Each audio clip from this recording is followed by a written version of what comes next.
ಇವತ್ತು ಮಧ್ಯಾಹ್ನ ನಮ್ಮ ಸೌತ್ ಡಿವಿಷನಲ್ಲಿ ಜೆ ಪಿ ನಗರ್, ಸಿದ್ದಾಪುರ ಮತ್ತು ಸುದ್ಗಂಟಪಾಳ್ಯ ಬೇರೆ ಬೇರೆ ಕಡೆಯಿಂದ ಮಾಹಿತಿ ಬಂತು. ಬಟ್ ಎಕ್ಸಾಕ್ಟಾಗಿ ಈಗ ಸಿದ್ದಾಪುರ ಪೊಲೀಸ್ ಸ್ಟೇಷನ್ ವ್ಯಾಪ್ತಿಯಲ್ಲಿ ನಮ್ಮ ಸೌತ್ DCP ಮತ್ತು ಜಾಯಿಂಟ್ ಕಮಿಷನರ್ ವೆಸ್ಟ್ ಅವರು ಅಲ್ಲಿದ್ದಾರೆ. ಅವರು ಆ್ಯಸ್ ಆಫ್ ನಾವು 7 ಕೋಟಿ ಅಂದಾಜು ಅದು ಅಮೌಂಟ್ ಹೋಗಿದೆ ಅಂತ ಮಾಹಿತಿ ಬಂದಿದೆ. ಆದರೆ ಇನ್ನೂ ವೆರಿಫೈ ಆಗ್ತಾಯಿದೆ, ಯಾಕೆಂದರೆ ಡ್ರೈವರ್ ಯಾರಿದ್ದಾರೆ ಅವರು ಕರೆಕ್ಟಾಗಿ ಮಾಹಿತಿ ಇನ್ನೂ ಹೇಳ್ತಾ ಇಲ್ಲ. ನಮ್ಮ ಟೀಮ್ಸ್ ಅವರು ಇಷ್ಟೇ ಮಾಹಿತಿ ಆದ ಮೇಲೆ ನಾವು ಎಂಟೈರ್ ಸಿಟಿಯಲ್ಲಿ ನಾಕಾಬಂದಿ ಮಾಡಿದ್ದೀವಿ. ನಮ್ಮ ಪ್ರಯತ್ನ ನಾವು ಮಾಡ್ತಾಯಿದ್ದೀವಿ ಫಿಸಿಕಲಿ ಹಿಡಿಲಿಕ್ಕೆ.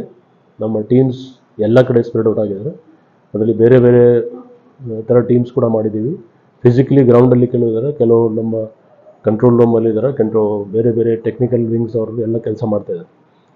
ನಾವು ಆದಷ್ಟು ಬೇಗ ಇದು ಕೇಸ್ ಡಿಟೆಕ್ಟ್ ಮಾಡಲಿಕ್ಕೆ ಪ್ರಯತ್ನ ಮಾಡ್ತೀವಿ. ಸರ್, ಏನಂತೇಳಿ ಅವ್ರು ಬಂದಿದ್ರಂತೆ ಸರ್ ಅಪ್ರೋಚ್ ಡ್ರೈವರ್ ಹತ್ರ? ನಾನು ನಿಮ್ಗೆ ಹೇಳಿದ್ದೇನೆ, ನಮ್ಮ ಟೀಮ್ಸ್ ಈಗ ಇಬ್ಬರು DCP ಮತ್ತು ಜಾಯಿಂಟ್ ಕಮಿಷನರ್ ಅಲ್ಲಿದ್ದಾರೆ. ಈಗ ಡೀಟೇಲ್ಸ್ ಯಾಕೆಂದರೆ ಪಕ್ಕಾ ಅವ್ರದ್ದು ಸ್ಟೇಟ್ಮೆಂಟ್ ಆದಮೇಲೆ ನಾವು ನಿಮ್ಗೆ ಹೇಳ್ಬೋದು.